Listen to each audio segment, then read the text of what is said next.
Marston, sir. It's good to see you, old bean. Good to see you. And you too, Professor. Forgive me. I am in a state of remarkable agitation, partly due to standard narcotic impulses, but also due to the fact that I have finally solved the riddle that has tormented my mind these past 8 years. What's that? The nature of the savage soul.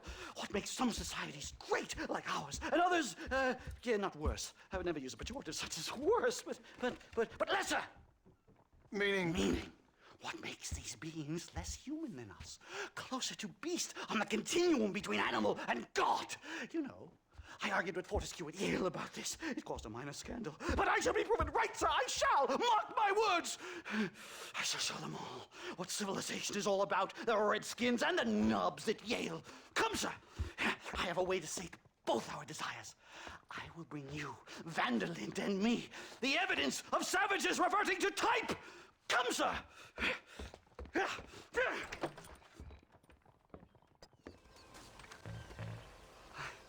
Hello, gentlemen. We come in peace. Those words mean nothing coming from people like you. Look at what you've done to us. Look at us! We live like animals, scrabbling in the dirt. Well, violence isn't the answer. Maybe you live in a different America than we.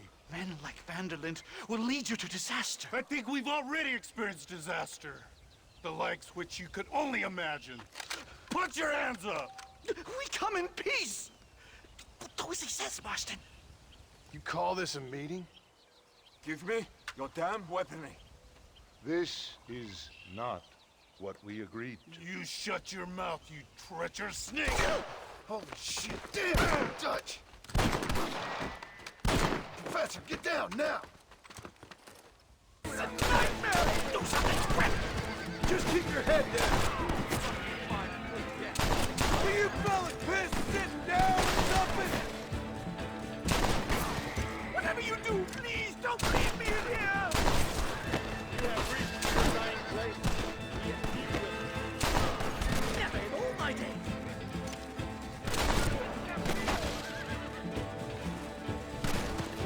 I've had about enough of field work for today. Time to return home, sir. I don't know about you, Professor, but I say we get the hell out of here. Yes, let's get out of this hellhole and back to civilization. I can't see any more of them. Come on, Professor. Let's get you back to Blackwater. I'd appreciate it if you would, Mr. Marston. I'm a shadow of my former self.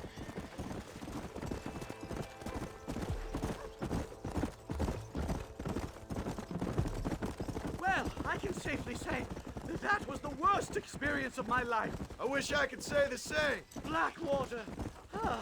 I will never talk ill of you again. Civilization in all its glory, Mr. McDougal. And am I glad to be back? I'm in dire need of a syringe. Something to clear the mind and restore the spirit. So you ain't planning on sleeping then? Sleep? My dear boy, I'll probably never sleep again. Safe and sound. Thank the Lord. So much for a meeting of minds. Thank you, Mr. Marston. I could be boiling in a pot right now if it wasn't for you. Get some rest, Professor.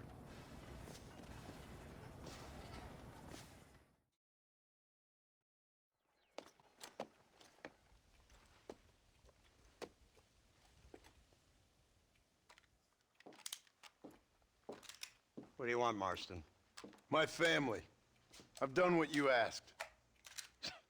No, you haven't. This is the land of opportunity, and I gave you the opportunity to save your family, and you failed. How could I possibly reward you? Marston, you're a public menace. We should have had you killed. I wish you had.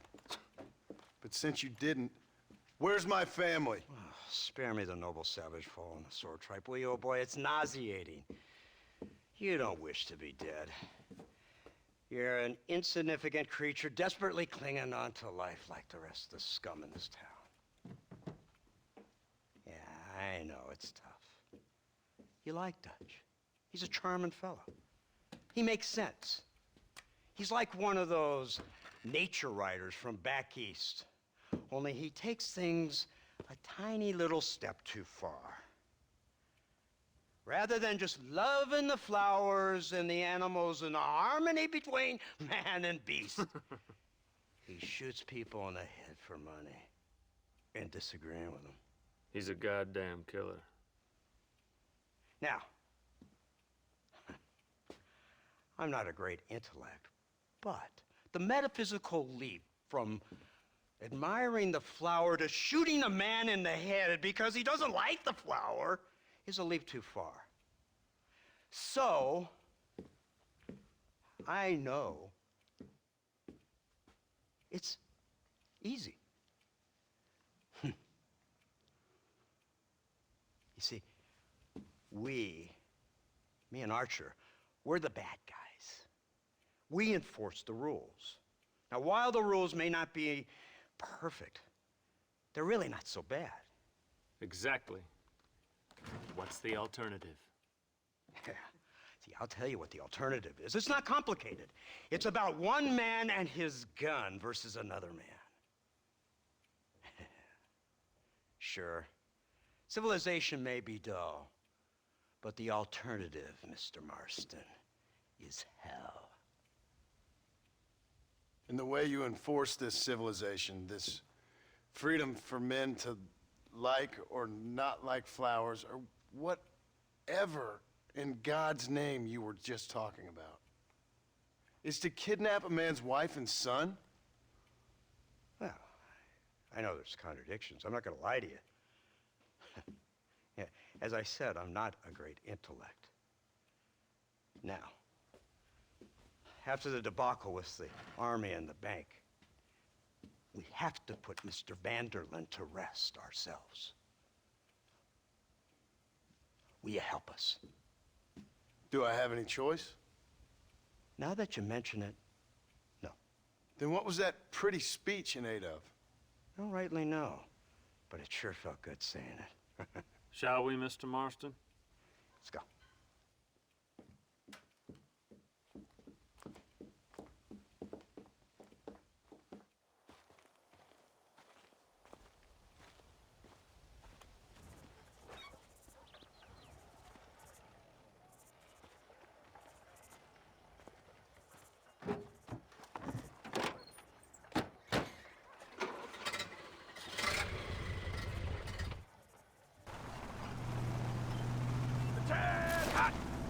Let's see if we can put this to rest once and for all, shall we? Go quick! Take a look at this thing! Have you seen this? It's got a gun on the back! All my born day, I never seen such a thing. An iron dragon! That's the devil's working iron!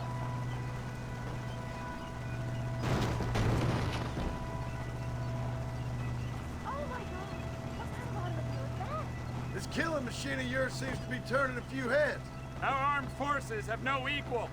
We have made incredible progress the past few years. Is that what you And call this it? isn't much more than a simple prototype. You should see what they're working on in Virginia. Soon there will be no war we can't win. The army has made camp a little way outside town. They put word out a large cache of ammunition and food is stored there. Vanderlyn's gang needs constant supplies, so that should be enough to draw him in. No mistakes this time. You hear me, Marston? I thought you were talking to Fordham.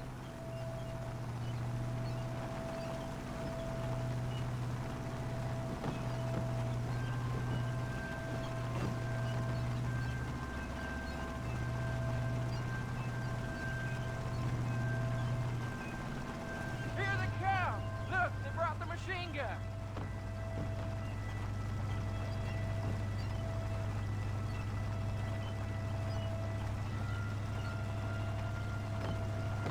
What's the word, Captain? We spotted one of Dutch's men about an hour ago. I think he took the bait. Let's get in position then. Have your men ready to run them down if you have to. Dismiss! Load weapons and get to the sandbags! Move! Are you ready to finish this, Mr. Marston? I guess so.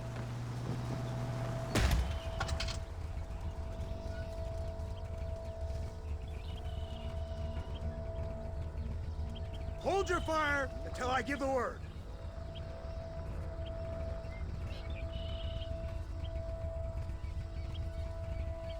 Fire at will! Let him to the slaughter! You'll pay for this!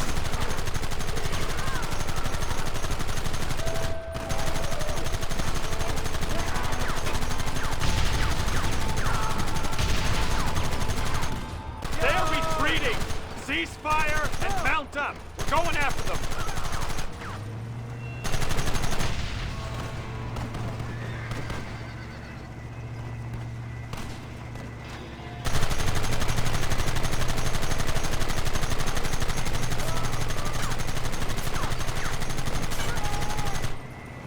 Christ, this thing's a lot bumpier off the road. It's gonna be a mess if we have to follow them into the woods. Can't you hold this thing steady for them? I'm trying my best, sir.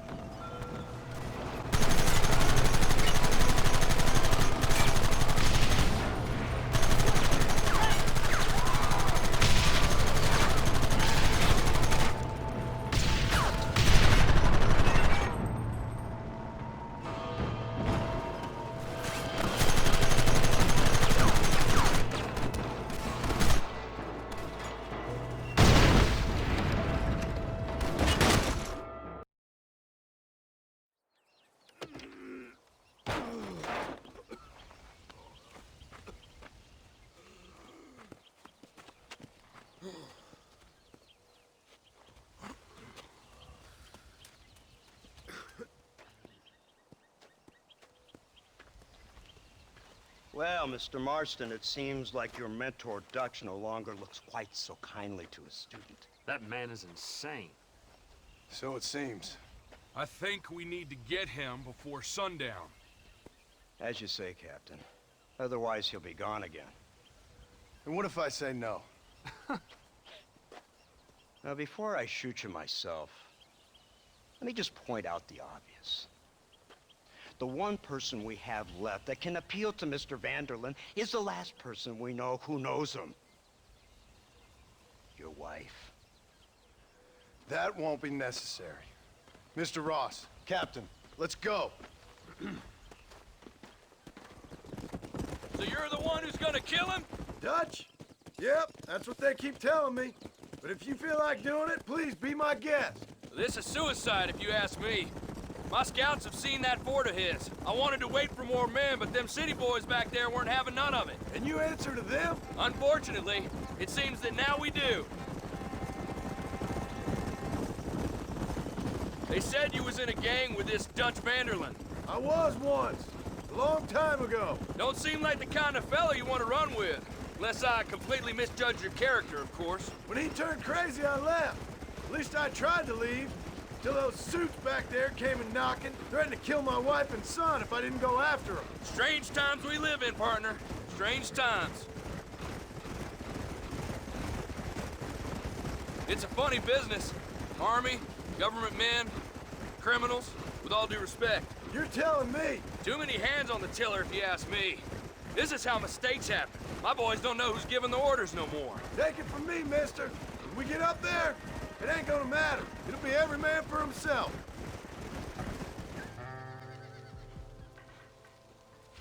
You, blow that gate open. Move, soldier.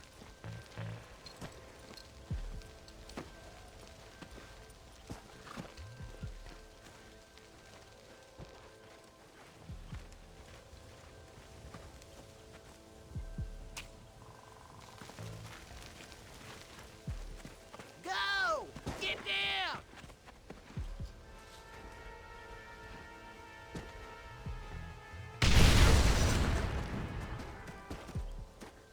Forward! Move in!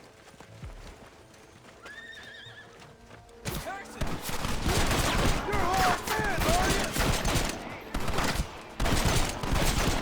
Stop right there!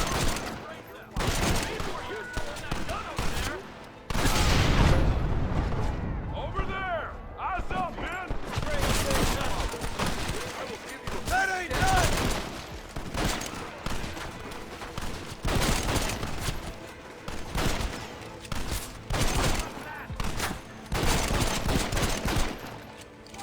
They call this a massacre.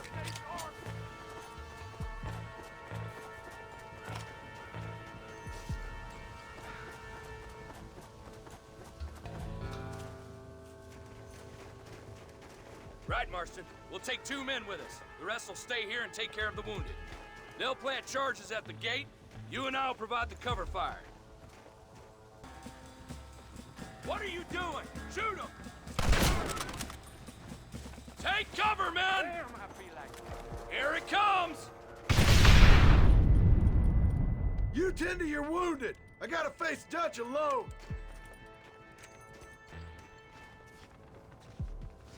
Looks like it's me and you, John. You should have stayed at home.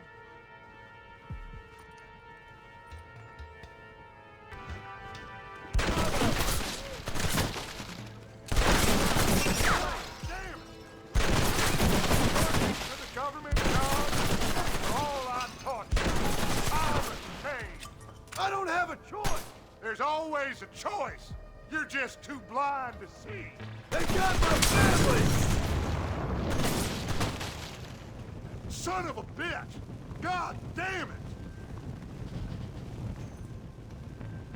You'll never take me alive, John! It's over, John. I ain't leaving here without you.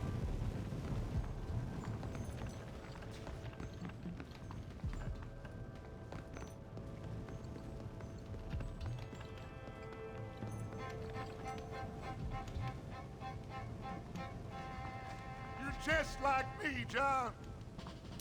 You can't change who you are.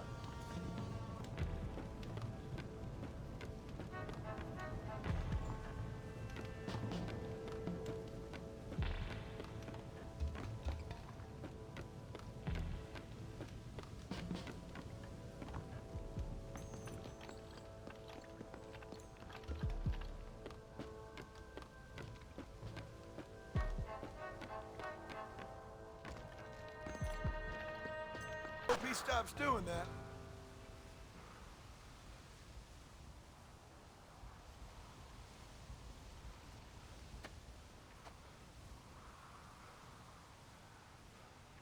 Hello again, John. Hello, Dutch. We gotta stop meeting like this. Sure. I got a plan, John. You always got a plan, Dutch. This is a good one. I don't doubt it. We can't always fight nature, John. We can't fight change. Can't fight gravity. We can't fight nothing. My whole life, all I ever did was fight. Then give up, Dutch. But I can't give up, neither. I can't fight my own nature. That's a paradox, John. You see? Then I have to shoot you. When I'm gone, they'll just find another monster. They have to. Because they have to justify their wages. That's their business.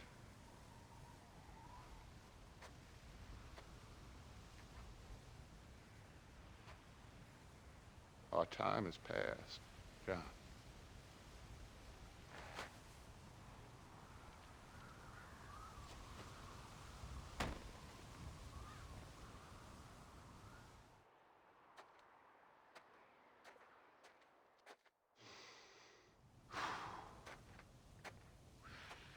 So at the end, you didn't have the guts to shoot him.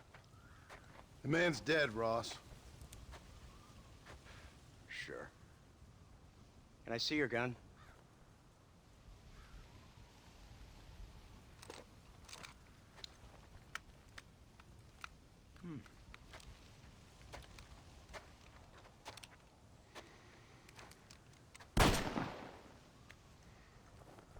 Oh, trust me. It looks better in the report that way. Where's my family? Your wife was killed in a prison riot last week. So, I'm only joking, dear boy. They were sent back to that Scrabble ranch of yours in Beecher's Hope. They're quite safe and sound. They better be. Thank you, Mr. Marston, for everything. I know this wasn't easy for you, but I have to say, you've done your country proud. Yeah, exactly. See you around, John. Try to stay out of trouble. Come Come on, Archer. Let's go find somebody else we can annoy.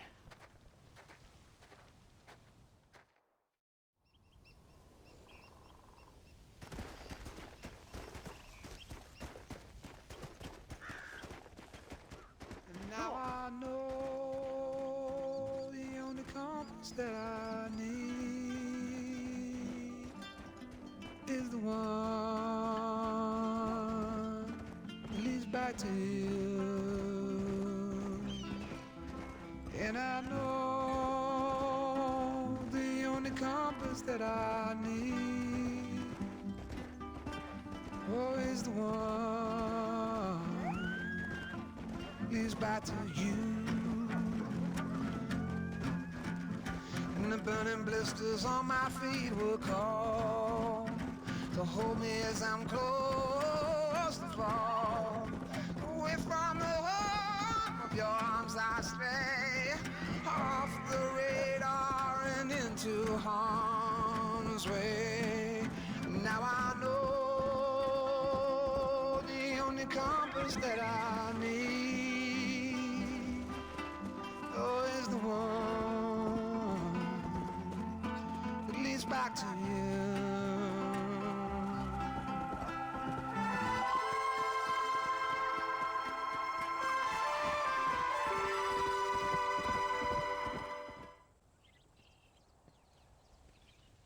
Abigail! Jack! Anyone here?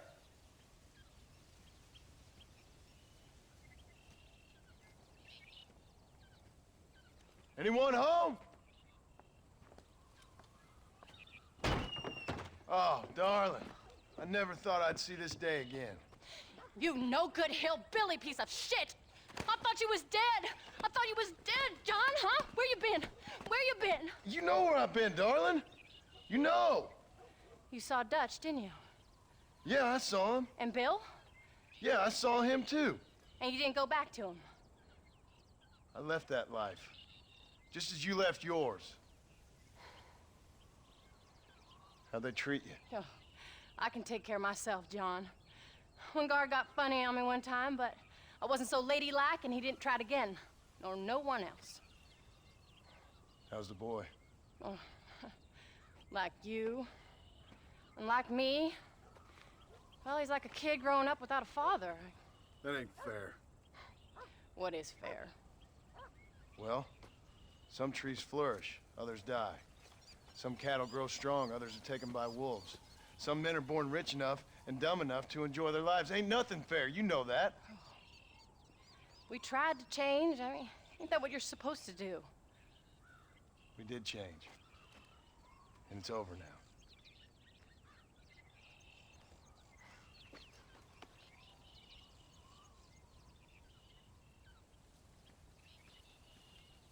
Jack! Jack, come here, boy. Hello, sir. Come here. How you been? Coyotes ate all the chickens and poachers took the cattle. I tried, Father. I tried. I know you did, son. I know. And don't you go blaming me, boy. Don't you go blaming me. I ain't blaming no one, old man, but since you're still alive, there's 4 mouths to feed. And no cattle. That's a nice way to greet somebody. Why don't I get a warm and tender embrace? Consider the fact I ain't put a bullet in your embrace, old man. You were supposed to look after the place. I did. Well, I did my best. Thing is, there was too many of them. I thought you was dead. I wasn't drinking. Hold your excuses until you figured out which one to use. Jack, go get your bags packed, boy. We got work to do. We leave in the morning. Go on. Yes, sir. Where are you going? Well, it's getting kind of dark now, but in the morning we've got to go get ourselves some more cattle. I've got friends at McFarland's ranch. It's over in Hennigan's stead who can sell us some. Now, Abigail, I hope you learned to cook. Yes. Didn't I say, rather than some prison, they actually kept me incarcerated in a cooking school for young ladies.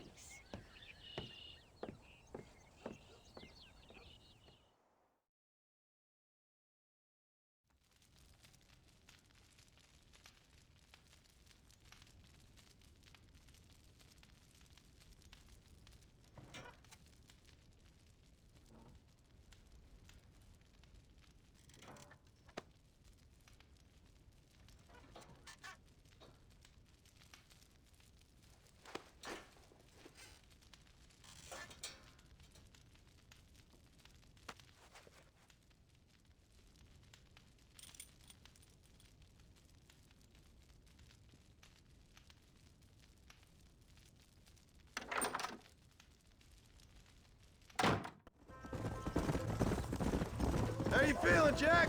I'm feeling fine, sir. We got a decent ride ahead of us. I've never been to Henniganstead. How do you know these ranchers? I met them while I was away. McFarland's are good people. We need folks we can trust right now. Met them how? I was sick and they looked after me. Sick how? You sure got a lot of questions. I don't often get a chance to ask them. Was it a gentleman's complaint? What do they call it? The morning drip? Good God, boy, no! Where do you learn these things? Uncle told me about it. Well, he'd know, the dirty old fool. No, I just got weak for a while. Acted foolishly, got in trouble.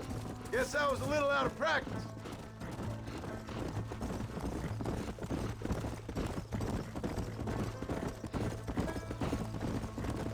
Hey, Paul! What? Where were you all that time? Where'd you go? What'd your mother tell you? She said it was some kind of important government business. That's about right. Some people thought I owed them some favors. Why did they take us away? They thought it wasn't safe for you here by yourselves. Those men harm you? No, they're okay. Some of them even told me stories. I think I'd like to be a government man one day. Or a politician. I'd rather you chose an honest profession. Like you mean? I know I ain't been the best father, Jack. I made some bad choices. But all that life, it's over now.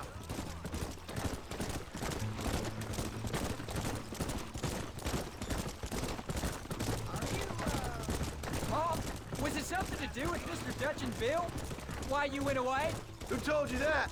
I kept hearing people say their names. That's all. Yeah, I caught up with Bill and Dutch. We had some old business needed settling. Where are they now? They're gone, son. We won't be seeing them again. They were angry at you, weren't they? That's why we had to leave. They was just good men who turned bad. I'll explain it to you one day. And what does that make you? I guess I'm a bad man who tried to be a good father. I don't know. Every man has a right to change. A chance of forgiveness. Ain't that what the good book says? You've never read me the good book, sir. Well, I imagine that's what it says.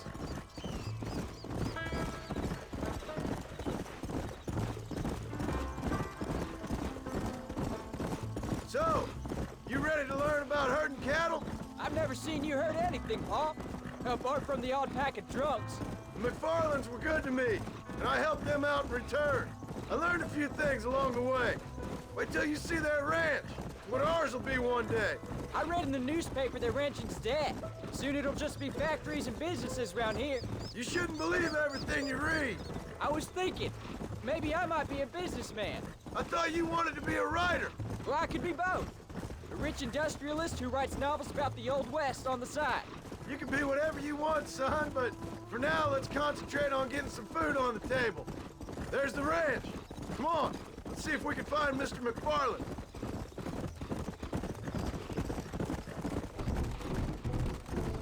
Whoa. John Marston! Now, there's a face I thought I'd never see again. Some of our public servants in Blackwater sent you back on another homicidal errand to protect and save us from Lord only knows what. Thankfully not, sir. I was hoping you might still be able to sell me some cattle. My boy, it would be a pleasure. Bonnie's out to corral now. She'll be more than happy to help you. Take care now, Mr. McFarland. Good luck. All right, Jack. You're gonna have an important job. I want you to lead the herd while I drive them from the back. Keep us all moving in the right direction. Sure, Paul. I can do that, no problem. And if you see cows straying off, can you help me round them up? I'll do my best, sir. Come on.